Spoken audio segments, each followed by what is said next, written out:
Welcome, good evening, good night, good morning, wherever you are, here with the radiant joy of being with you and sharing with this adult Aloha Inidao living conversation. 122 sessions, a lot of sessions.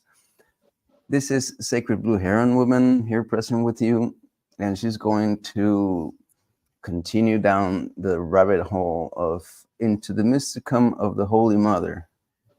Um, First session, and that the first session we spoke about this.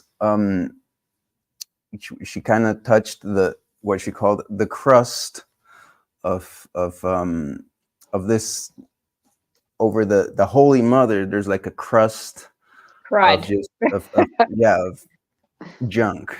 Yeah, yeah, And you can't touch Mother Earth. You can't speak about and get into any type of conversation. I mean, we would love to go directly into that, but we do have to touch this crust and get it out of the way first. And I kind of explain that yeah, there's this, all this, I sometimes call it a religion in the bad sense. Um, well, you it know, is. yeah, It's like a absolutely, construct that everybody believes, yeah, and it avoids us from touching and being on Mother Earth as we should. So this yeah, is this conversation. That's what started. So in the first session, we touched the crust mostly, and now we're gonna continue. This is the second session, and welcome everyone. yeah. We're diving into the Mysticum today. So there's an interesting fact in the reconstruction of both African history and the ancient matriarchs. And that fact is that there was a explosion of can't talk tonight, scholarly interest in these two subjects between the two world wars. But and because ancient women cultures existed everywhere, and because Africa was originally matriarchal, there was a great overlap in the studies, and most of the researchers came to the same conclusion that women, and furthermore dark women, were the originators of most of what we know as human culture. But with the eruption of World War II, the studies were cut off and never picked up again, at least in the mainstream world. What was the effect of World War II on these earlier studies? Well, apparently the reputed alignment of Hitler and Nazism with paganism had long-lasting results because they are still equated in many minds, especially in the United States. So pagan now remains a code word for everything evil, brutal, or willfully destructive, or simply a code word for Nazism. And this equation occurs despite Wilhelm Reich's clear and irrefutable analysis of German Nazism as a predictable eruption of puritanical patriarchal culture. So people who indulged it, just touching a little bit of the crud Mm-hmm. here. People who Yeah, I indulged was in, going to be there as well. Kind of kind of yeah, always need to refer yeah, to it. yeah. People who indulged in 500 years of inquisitions led by both Catholic and Protestant churchmen, jurists, and local magistrates erupted again 2 centuries later in the Nazism of the 1930s. The European Inquisition and German Nazism were based on the same patriarchal principles and used the same hysterical scapegoating and mass manipulation techniques. So Nazism was an expression of European Christian development and cannot be blamed on pre-Christian paganism. Cannot. Nevertheless, the equation has occurred and is still with us. So combined with sexism, racism, and chronic fears of the dark, the contaminating female, the lurking bestial jungle forces, it has created an academic as well as public hostility toward the serious investigation of the pagan, the non-Christian, the non-white. The pagan, the female, and the dark are still interpreted as attributes of the devil. So the desire of too many people is still to push them out of sight and out of mind. And as a result, we have modern sickness, that is, of disconnection. The ego is unable to feel an organic feel itself as an organic part of the world, except via chemical and popular culture addictions. So the bulk of patriarchal industries, drugs, alcohol, entertainment, media, fashion and cosmetics, pornography, the tourist business, church, religious sermons, interstate freeway systems, you name it, exist and profit solely by selling momentary diversions to multitudes of quietly desperate people seeking an anesthetic escape from the pain of personal alienation. So what in ancient times was experienced as our super consciousness, within which we perceived Holy Mother and cosmic oneness. And again, I'm referring to not just Gaia, Mother Earth, but Source, Spirit. That is absolute Reiki, Chi, Mana, whatever, Prana, whatever it's called. That is the unified field of consciousness, the Supreme All. That is Holy Mother also. Yeah. Right. So, well, it's like a part that the earth is a part of that greater absolutely. being. Right. Yes. She's her own, but she's within the envelope. She's her own. Gaia is her own organism that we're all a part of, but she's Holy Mother, but she's still within the greater Holy Mother. Or Great Mother. So what in ancient times was experienced as our super consciousness, within which we perceived Holy Mother and cosmic oneness, and we received understanding, wisdom, magic perception, and healing powers, is now wholly submerged within us and termed the unconscious. So a ring of terror has been placed around the unconscious for patriarchal and political reasons, to keep us in a permanent state of fear and distrust in regards to our innermost beings, the vast cosmos and Holy Mother.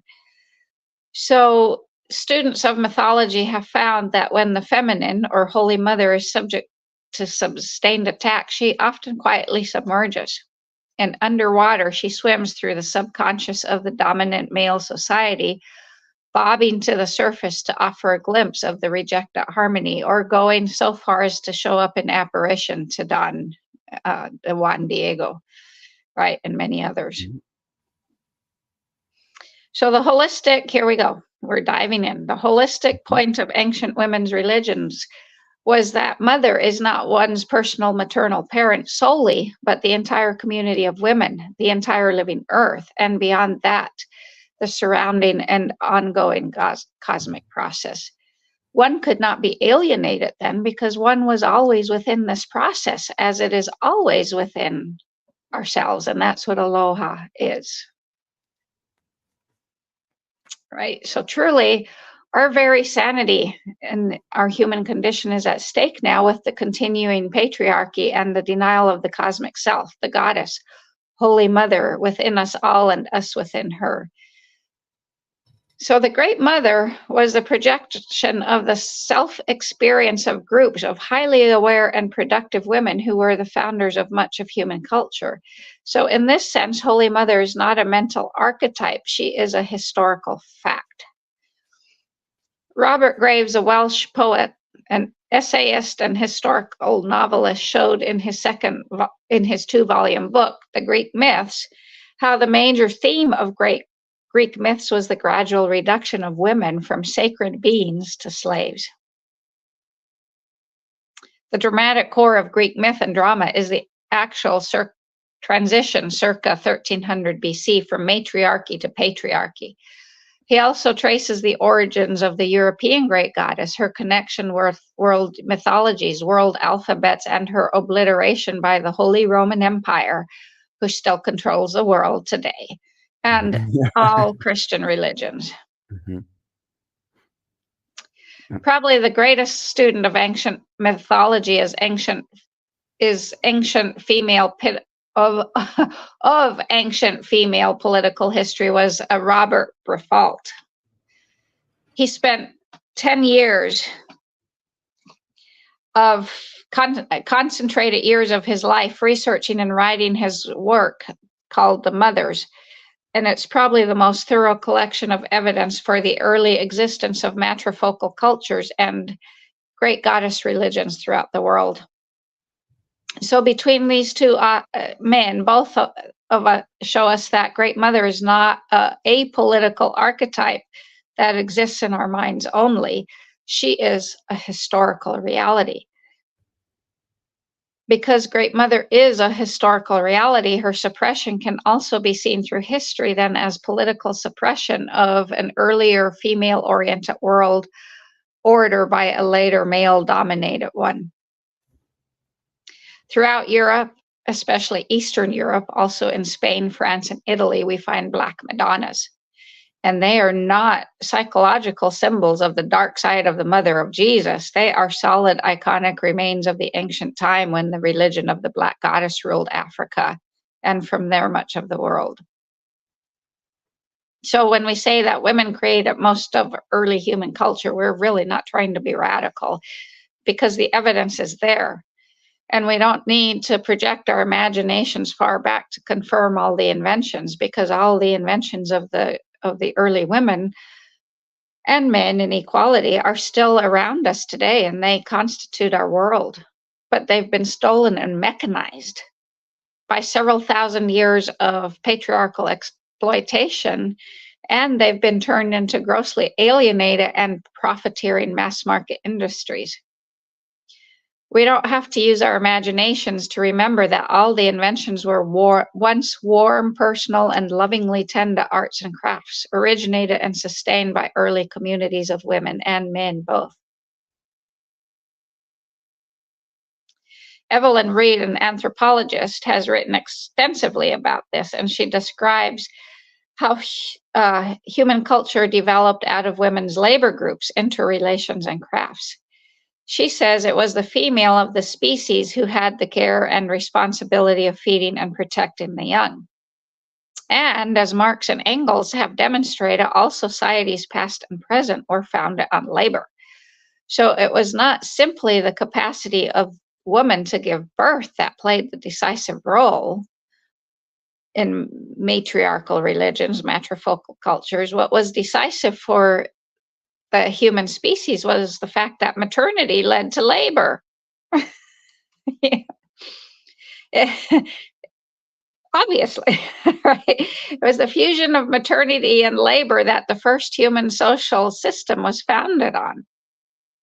It was a society where power was linked with love, real love, munai, not this Valentine's Day bullshit love.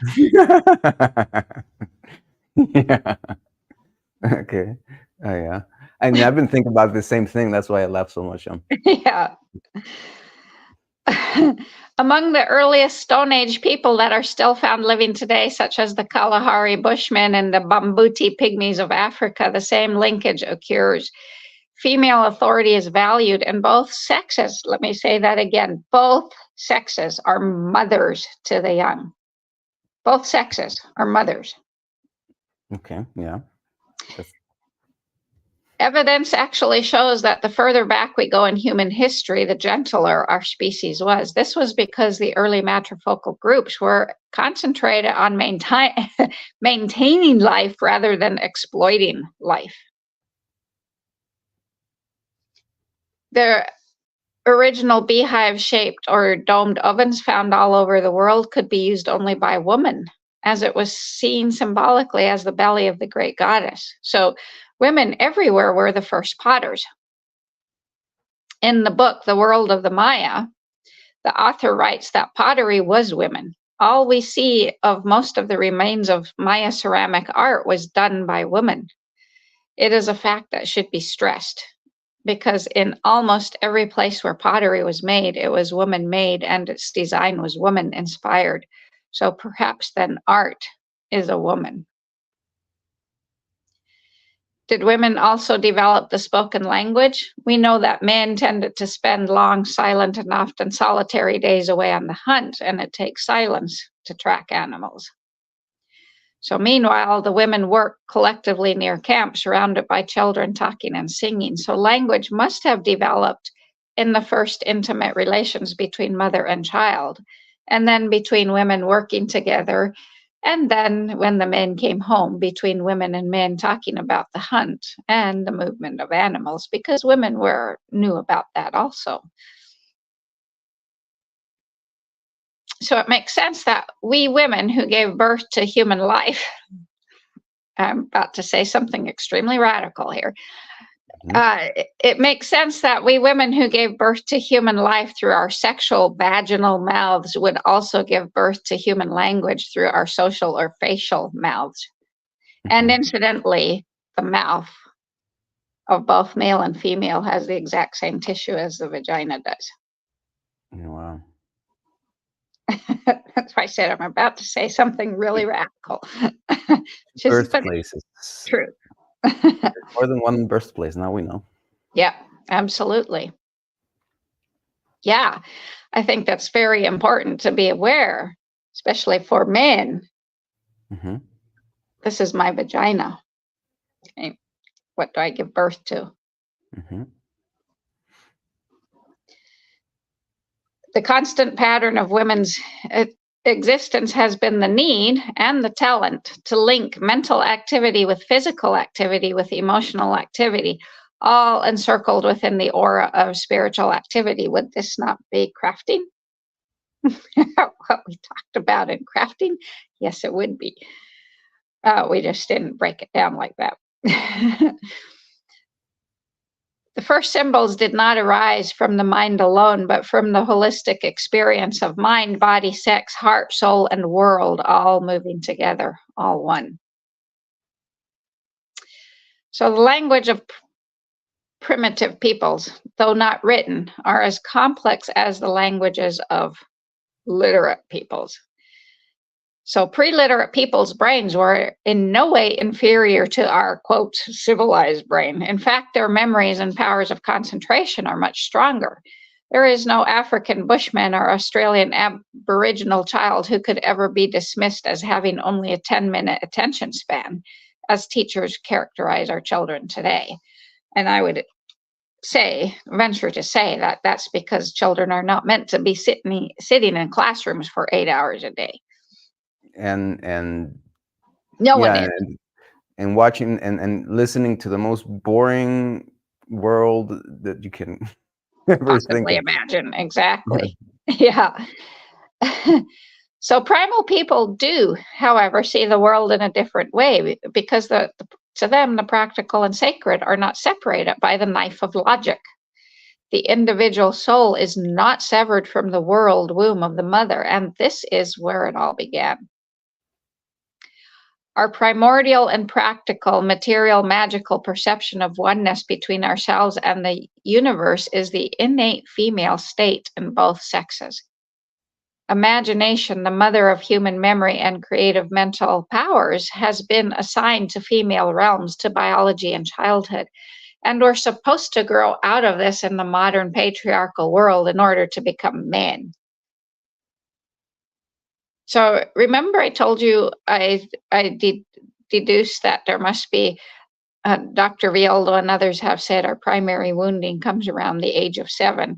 And I said, no, there's got to be something more around the age of 13, because I saw it in Jack.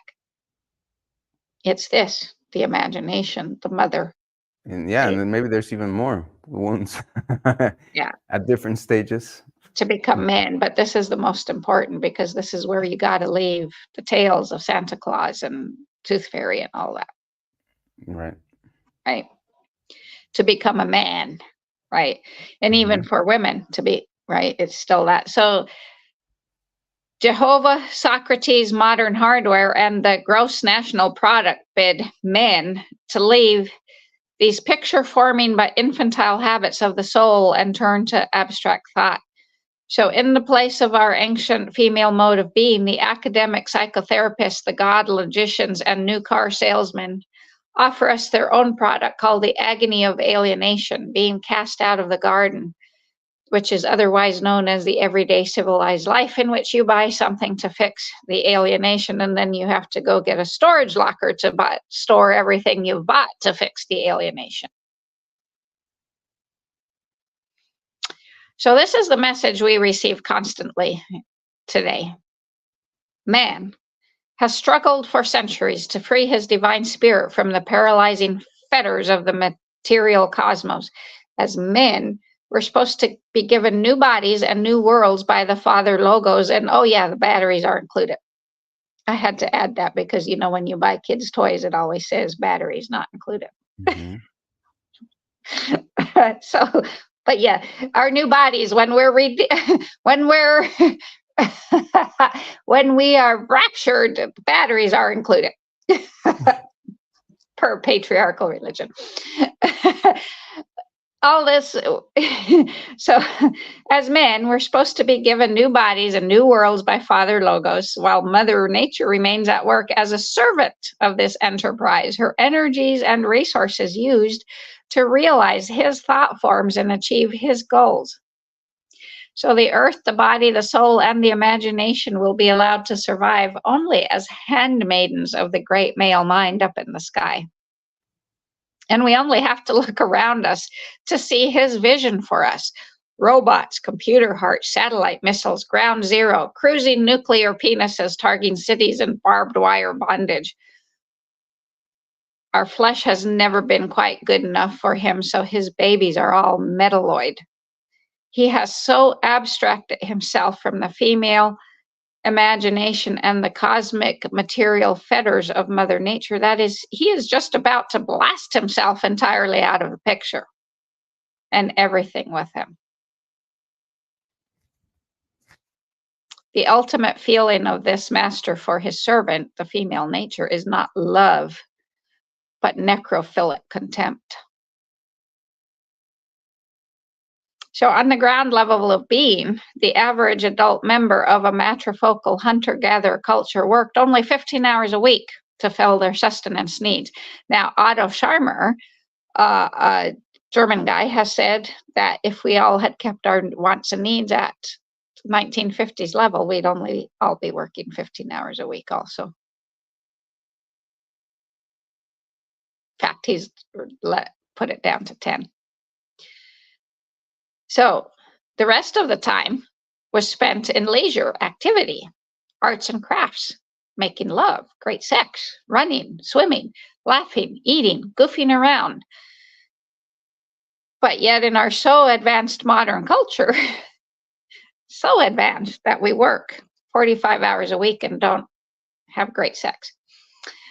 Unless you're a mom, then it's more like 80 or 90 or more. Employed, so the reality of our life is that employed people are working more and more and enjoying it less and less, and the underemployed and unemployed are working less and also enjoying it less. So certainly out of this all, there is much less joy, love, grace, creativity, and wonder in the average daily life than there is in the daily experience of the average Kalahari Bushman or Australian Aborigine of those who are left.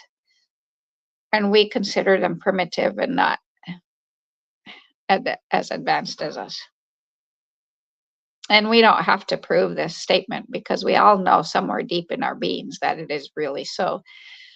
So modern existence in the long run profits very few at the expense of too many. So how did we get here and how do we get out? Well, we start at the beginning. Biology is not destiny, but like the sea, it is the beginning. And the mysteries of female biology dominated human religious and artistic thought, as well as social organism for a very long time in early human history, as seen by all the Venus, and I won't get into the sculptures that were big rounded bellies, no arms and no legs, rounded bellies and boobs, breasts, no arms and legs. And then also the way they were buried. Because death is the powerful dramatic mystery equal to birth, and both are overarched and contained by the Great Mother. The concept of a female earth as the source of cyclic life, death, and rebirth underlines all mythological and religious symbology. It is the source of religious belief because God was a female for a very long time with the first humans, or God was female, not a female. In the world's oldest creation myths, the female god creates the world out of her own body. The Great Mother everywhere was active and an autonomous creatrix of the world, unlike the aloof and self-righteous patriarchal gods who only recently usurped her mountain throne. The ancient goddess was always there, alive, immanent within her creation. No ontological scapegoater, she was wholly responsible for both the pain and the good of life. So here is a short, really short, old creation story from Northwest India. So at first, Kujum Chantu was like a human being. She had a head, arms and legs, and an enormous fat belly. And the original beings lived, the original human beings lived on the surface of her fat belly. And one day it occurred to Kujum Chantu that if she ever got up and walked about, everyone would fall off her belly and be killed. So she died of her own accord. Her head became the snow-covered mountains, the bones of her back turned into smaller hills. Her chest was the valley where the Apatanis live, a tribe in India apparently. From her neck came the north country of the Nagins. Her buttocks turned into the Assam plain, for just as the buttocks are full of fat, Assam has fat-rich soil. Kujum Chantu's eyes became the sun and moon, and from her mouth was born Kujum Poppy, who set the sun and moon to shine in the sky. And Mount Everest in nearby Nepal was only recently affixed with the name of a 19th century British surveyor named Everest, right? Because in reality, this tallest breast of Earth was always known by the native people who live with her as Chomolungma, Mother Mountain of the universe. And that reminds me, there's followers of Dr. Violdo, when they installed the male Munaki rites, they looked to the mountains, the Apuj. So somewhere along the lines, the Apuj became fully masculine and not a combination. Interesting. So the first god, Mother Earth, was the sign of a human response to an experience fact. The first arts and religions, the first crafts and social patterns were designed in recognition and celebration of her. So we can only see the attributes of the great goddess as the projection of women's experience of themselves. As we read the powerful magic signs of Great Mother celebration, we can read the first women's powerful discoveries and celebrations of themselves. The religious beliefs, the mysteries, and rites developed by ancient women grew organically out of women's roles as cultural producers, mothers, and communicators with the invisible world. The mysteries of creation, transformation, and recurrence, or life, death, life, the primal mysteries of all religions, emerged from women's direct physical and psychic experience of these mysteries, in bleeding, in growing a child, in nursing, in working with fire, in making a pot, and planting a seed. So in pottery, craft, and myth alone, we could see the development of a religion, because the pot was seen to have the body shape and internal womb of the mother. In Neolithic Europe, clay was said to have a woman's soul, and no man was actually ever allowed to see the female potter at work. Clay has been known to be sacred to women, and the goddess was often marked with the maze-like windings of the underworld, a place of transformation. In fact, Babylonian words for rebirth are, "We are as fresh-baked pots." So from this, we could actually see, if we choose to, the absurdity of the notion of a male god, father, making human beings from clay or dust. The biblical image is stolen, with telling us of it stealing from the earlier Sumerian and Babylonian goddess creation stories, because it is woman who gives birth, who goes through the sacred transformations in our own body, The mystery changes of menstruation, pregnancy, birth, and the production of milk. Women's mysteries are blood transformation mysteries, the experience of female bodily transformations magically fused with her conscious and willed transformations of matter. Matter, the mud, the mother, she transforms herself. And again, this is not disempowering men and saying we don't need men. Not at all. Not at all. Because men, a lot of the matriarchies were looked down on because of the quotes orgies. The women were free with sex. And the men joined them. They invited men to join them to engage in union, holy union. Doesn't sound that bad. We're gonna dive into that many times from now. Yeah, no, absolutely. Yeah. So religious rites were combined with industry. Women's religions were organic, a unity of body and spirit of daily life, tasks, and cosmic meaning. So among the women weavers of the Navajo, the Dene, who are matriarchal still, this is still so. The women experience themselves as being directly inspired by the great spider woman, Ishmutene, the original weaver of the universe. They use no set patterns and feel no separation between art, sacred, and the craft, secular. So their woven blankets are valued as organic expression of the special powers of the makers. Each blanket, with its inspired design, has a spiritual significance and is thought of as giving power and protection to the person who wears it. So our subtle energy form of our human bodies is the same as the subtle energy form of the cosmos, as is Mother Earth's subtle energy form, which is her biosphere, her that we all live in. Right?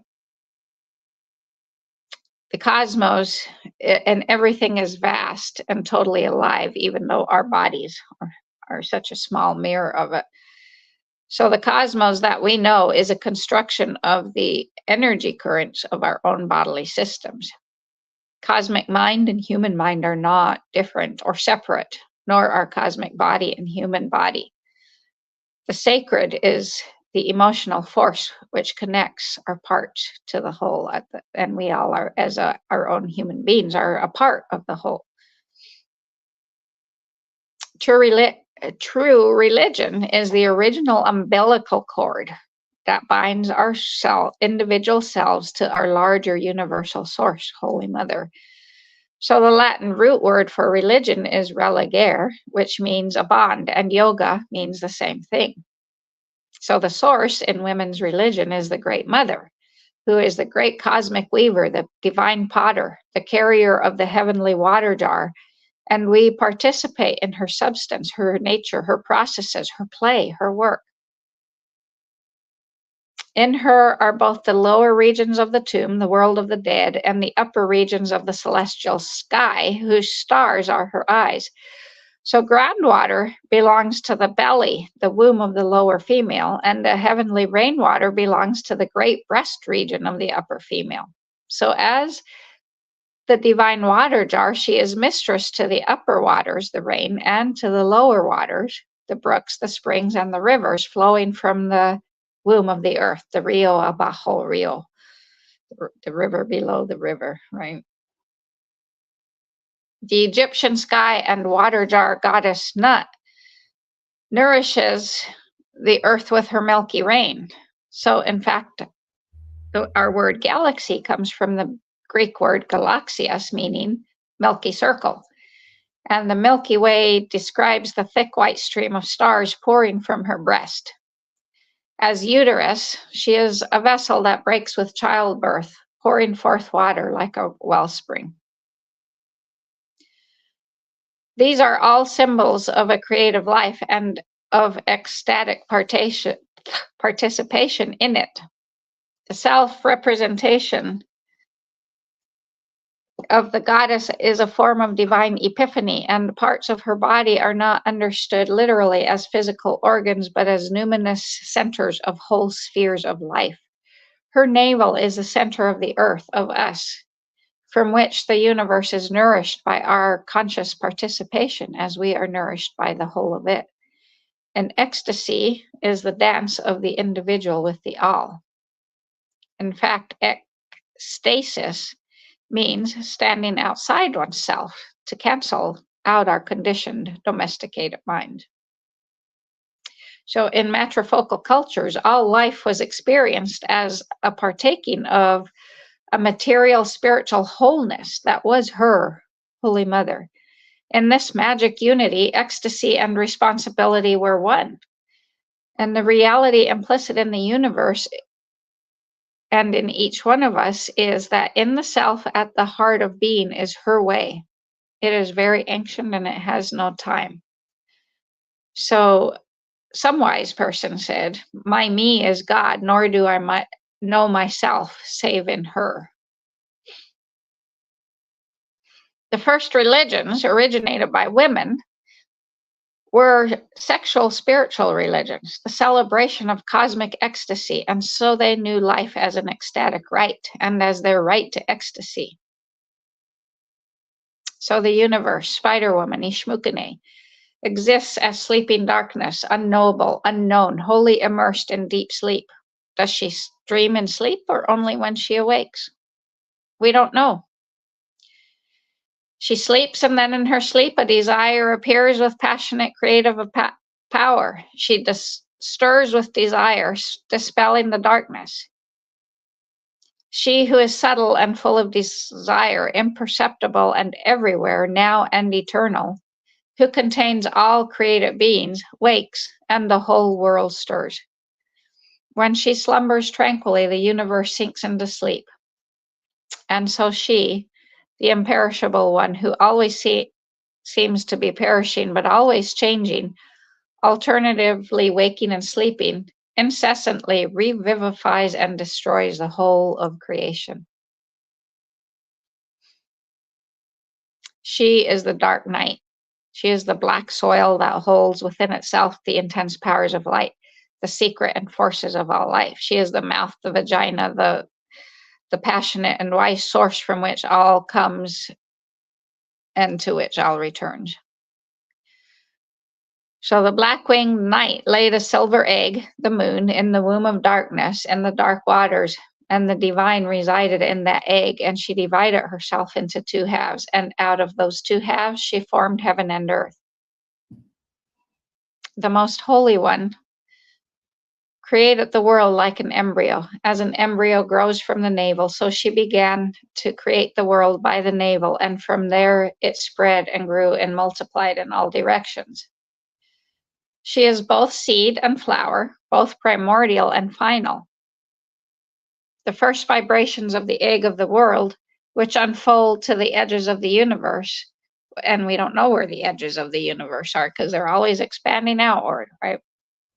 But they're always expanding and contracting, emerging from the source and pulsing outward and then contracting inward. The still center, the heart, is the axis of creation. The universal continuum perpetually unfolds out of this still center, pulsing outward, contracting, perpetually spinning through its own center. And this spiral centrifugal movement that creates a center and a moving continuous whole, that which combined with gravitational contraction equals the centripetal spiral then. So centrifugal is the earth spinning around our axis. Centripetal is orbiting around the solar system. Is seen in the atom and on the largest scale, the galaxies. These same vortical movements govern the movements of water, which composes nearly 3/4 of our physical bodies and 3/4 of the physical body of Gaia. Water is pure potential, an unformed matrix from which all of life on Earth takes its being, and water is not a thing, but a flow, a dance. In And from the involution of the unformed but forming waters, the egg crystallizes, takes shape by turning in on itself of energy, of spirit, of matter, of consciousness. So the macrocosmic, cyclic, and spiraling movements are mirrored in the spiraling cycles of our human microcosm, our bodies, our waking and our sleeping, our sexuality and our solitude, our emotions, our wisdom, our conceptions of time itself, which moves continuously around an unmoved center. All of these ideas of the original goddess were incorporated into the ancient Hindu belief system, and later the goddess Shakti or Kali joined with the god Shiva to dance the world into creation. Continuously, orgiastically, how expanding and connecting or contracting together. Contracting, not contracting. Yeah. And so the spiral and later the labyrinth are everywhere, and from the beginning are associated with her original cosmology. All religion and cosmology in all their forms originate in the great laws of life spiraling around the mystery center of creation.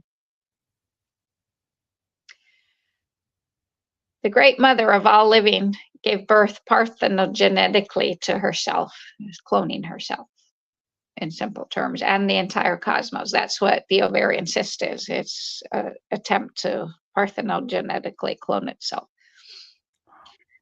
She was, and she is, the world egg, containing the two halves of all polarities, the yin and yang of continuity and change, expansion and contraction of the universe. This process is again and again, we're going to talk about this, symbolized by the spiral continually turning in on itself by conscious breath, waking from sleep and sinking back to sleep. Kali dancing the universe into being and then to destruction and death. And we see this every year take place in front of us and all around us. Ancient as this cosmology is, it remains the most accurate statement of cosmic process. 20th century physicists, using their mathematical language, have only just been able to confirm these ancient conceptions of how the universe creates and recreates herself. In the world eggs, two halves were the black and white, the light and the dark, the day and night, the hot and cold, life and death. And it contains within itself all oppositions, as the continuum is contained and synthesized within the spiral. So Taoism, a mystic and sexual religious philosophy, originated in ancient Chinese matriarchy, which saw the male as the earth animal and the female as the animal of change, or the transforming principle. As physicists have confirmed, it is the negative pole that initiates the creative activity of matter. And until now, or until recently, scientists have assumed that the weight of the universe was in bright stars and speedy particles. But now they have found enormous amounts of dark, cold matter circling the stars and all galactic bodies. And this matter is preponderant and responsible for the weight of the universe, which functions as gravity. And they report that the structure of the whole universe appears to be shaped by the gravity of this dark matter. And they don't know what it is. Mm.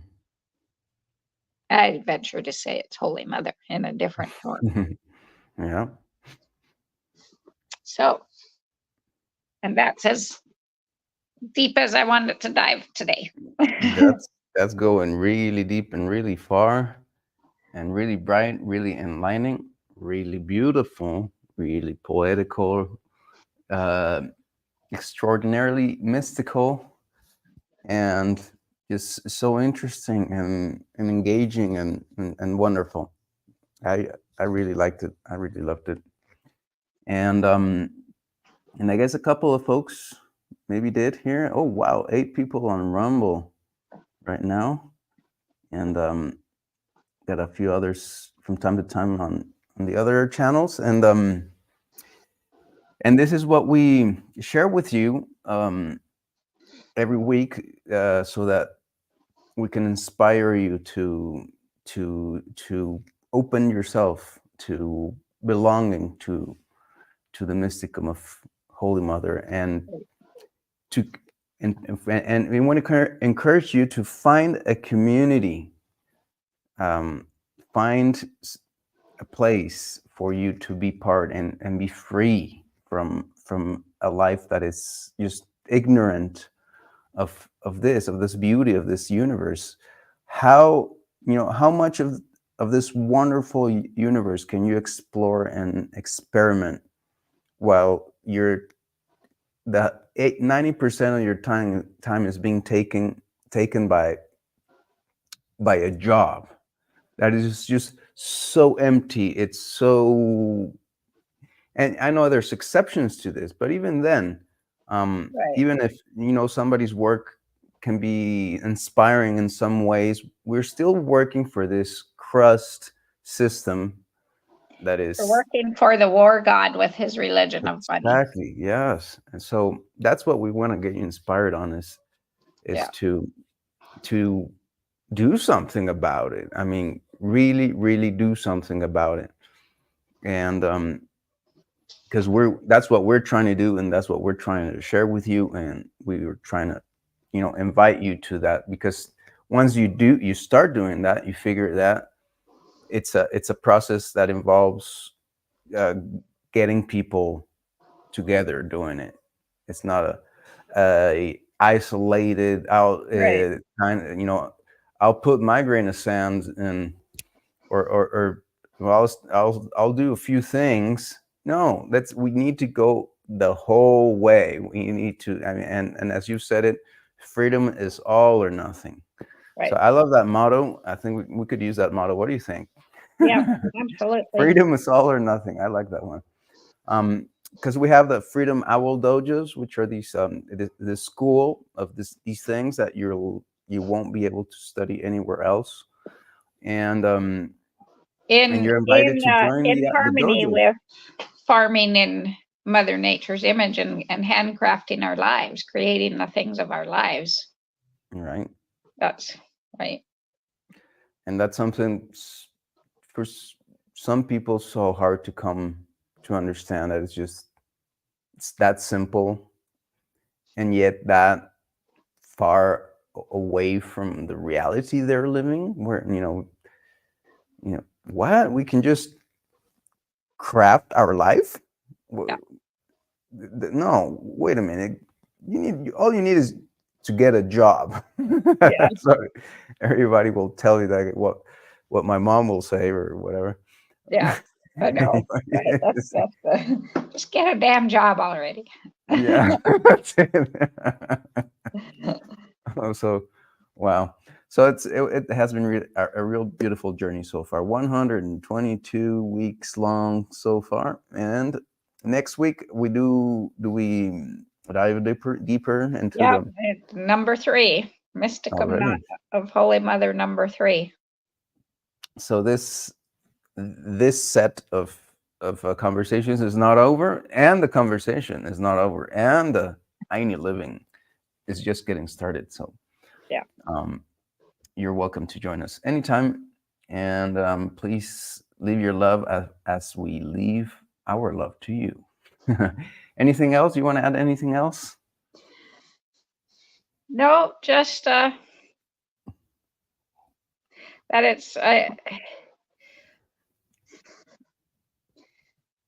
it just got reinforced as I've been writing. Okay, so Owl Freedom Dojos is finding our freedom from centralized control, from centralized everything. So we have our body and wings, as you see on the website for anyone watching, is from the ancient Hawaiian, Andean, and Chinese matriarchal societies, um, taking their esoteric, their spirituality, weaving their spirituality beliefs together for us. And but our talons, the owl has talons. It has claws by which it grasps its prey. but we're not grasping prey. But our talons are all about self-governance, self-sustainment. So in the dojo, we're also learning about food sustenance, energy sustenance, self-sustenance, sovereignty, water, all of this. And I mean, it all binds together. Wellness, health and well-being. Health, So health, freedom, health, independence. So we are, quote, hiring with the Owl Freedom Dojo, but we don't offer medical benefits because your innate state is health. And when you understand how to tap into your innate state, if there's ever a need to go to the doctor for an emergency, then the money will be there. Otherwise, there's no need for wellness checks because or anything like that, because your inherent state. And I would advise don't go looking for problems in the hospital. Yeah. You'll find them. But it's all there. And what's the basis of our health? It's this understanding that we are two-dimensional beings, spirit and matter, and that can't be ignored any longer. We have ignored it for far too long. For the 6,000 years the patriarchy has been in control. Right. It can't be ignored any longer. And as a guru, I joined Mind Valley for a couple months just yesterday to hear from this guy named Jeffrey Allen. And he's actually this course he's doing, the 7-week course he's doing on Mind Valley, is actually teaching me that I can trust myself, that I've been walking the path all along. But there's insights that I've heard from him that are really good. So it's helping me. But as he said this in the section I listened to this morning, spirit and matter don't need to be in competition, and that's what we do. That's what we do. Every Yogi Bhajan, who came up with Kundalini Yoga, right? They wear the white turban. They've got to be in the white and the white and the white and the white, and they've got to be lacto vegan, and they've got to do this. And it's a competition of spirit with matter. There's a belief in spirit. We are spirit and matter. There is no competition. Right. No competition. And that speaks of integrating our dark parts and realizing they're part of our lives and absolutely ourselves, and negate and being spiritual is not purifying yourself away from that. Exactly. It's not purifying yourself away from matter, because spirit can't exist without matter. Spirit can't experience without matter. Mm-hmm. Right. Well, so it's a whole other paradigm that we invite people to join, to discover, and then to physically as well, because it's not just the mind that will find health. It's everything. It's also finding your plenitude, which means you can actually finally be rich once we get there in all sorts of ways. Yeah. Have really all your needs met. Yeah.